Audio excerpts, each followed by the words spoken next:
So, way before the Great Flood, there was this incredible story floating around. And what's wild is, it's not in the Bible, but it ended up shaping what people believed for centuries.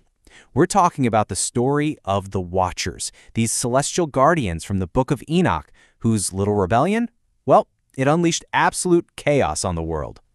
And this right here, this quote, this is where it all started. With this oath, a major line was crossed. I mean, this was a flat-out violation of divine law, and it kicked off a cosmic rebellion that would totally corrupt humanity and, yeah, lead to a global catastrophe. So the big question is, who were these angels, and how did their mission go so horribly wrong? Okay, so to really get why they fell, we first have to understand what their job was supposed to be. See, they weren't sent to Earth to interfere at all. Their purpose was something else entirely. The name kinda gives it away, right? The Watchers. They were this special group of angels sent down from heaven with one very clear mission, just to watch over humanity. That's it. They were supposed to be silent guardians, not getting involved in our world. But you know how these things go. A rebellious group, led by an angel named Semi-Azaz, decided, nah, we're going to do our own thing. And there were 200 of them. They all came down to Mount Hermon, and they made this pact, this oath, to go through with a plan that was all about their desires, not their sacred duty. So their rebellion basically boiled down to two huge problems, two major sins that when you put them together just completely corrupted the world. One was all about lust, and the other was about spilling secrets they were never supposed to reveal. And here's the really crucial part. They completely shattered the boundary between heaven and earth. First, they took human wives, a huge no-no, an act of lust that broke divine law. And then, as if that wasn't bad enough, they made it worse by teaching humanity all these secrets we were never, ever meant to know. Just look at the specific stuff they taught. I mean, these were gifts with a terrifying price tag.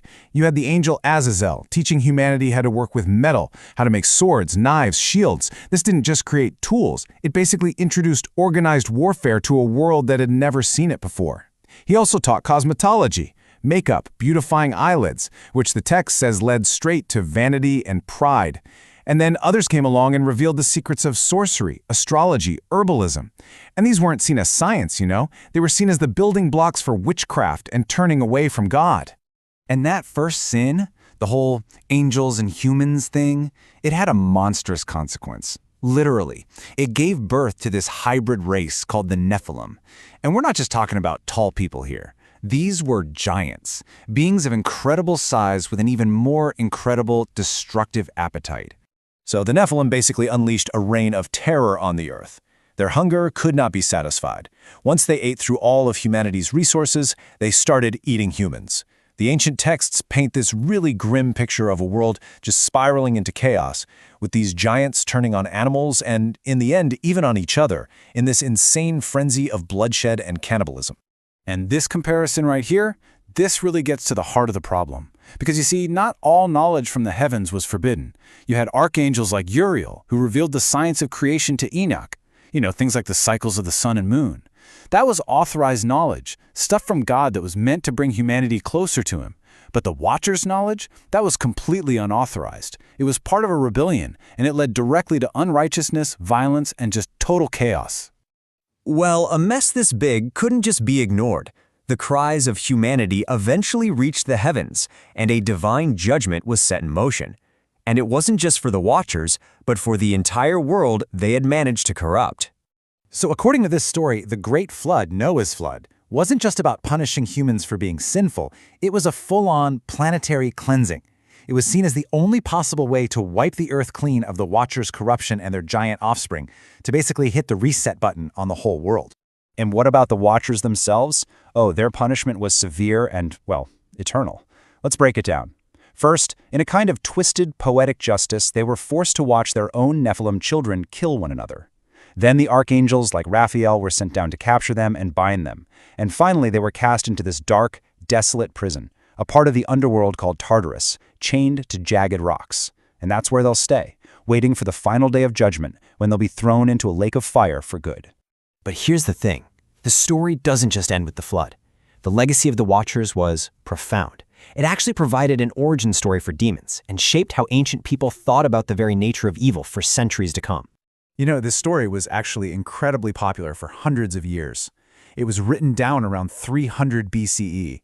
It was widely read, and copies were even found among the Dead Sea Scrolls. It was so well known that it's even referenced in New Testament books like Peter and Jude. But over time, the story of Adam and Eve's fall sort of took over as the main explanation for evil. And so the Watcher's story was gradually pushed to the side and eventually left out of the official canon by most later Jewish and Christian traditions. And this is a really critical point to understand. For a lot of people in Second Temple Judaism, the story of Adam and Eve explained how sin entered the world. But it was the Watchers who they blamed for evil spreading like wildfire, for the intense wickedness that got so bad that the flood became necessary. The story also gives us this really fascinating origin for demons. See, when the Nephilim were finally killed, their giant bodies were destroyed, sure, but their spirits, because they were part angel, they couldn't be destroyed. So, according to the Book of Enoch, these disembodied evil spirits were left to just wander the earth, and they became the demons that would plague and tempt humanity forever, long after the floodwaters receded. So that brings us to today. How are we supposed to make sense of this incredible story now? Well, modern interpretations usually fall into one of two camps. You've got the academic view, and then you have a more alternative view. Okay, so from an academic perspective, especially through something called monster theory, the Watchers are seen as these powerful literary symbols. They represent the other, right? The outsider. Their strange, foreign knowledge and customs were seen as a threat to the community's identity. So from this lens, the whole story is a powerful warning. Don't mix with outside cultures or you'll lose who you are. Then you have the alternative lens, which takes things much more literally. From this viewpoint, the Watchers weren't symbols at all. They were a real, non-human intelligence that actually intervened in our history. They were the ones who kicked off this catastrophic technological boom, giving us advanced knowledge that we just weren't ready for. And this, in turn, led to a total societal collapse and a kind of great forgetting that was wiped from the history books by the flood. And that really brings us to the big question, doesn't it? What is this story? Is it just a really compelling myth from the ancient world? Or maybe it's a sophisticated moral warning, an allegory about the dangers of forbidden knowledge and mixing with outsiders? Or could it be something more? A distorted memory, maybe? A fragmented record of a lost chapter in our planet's history?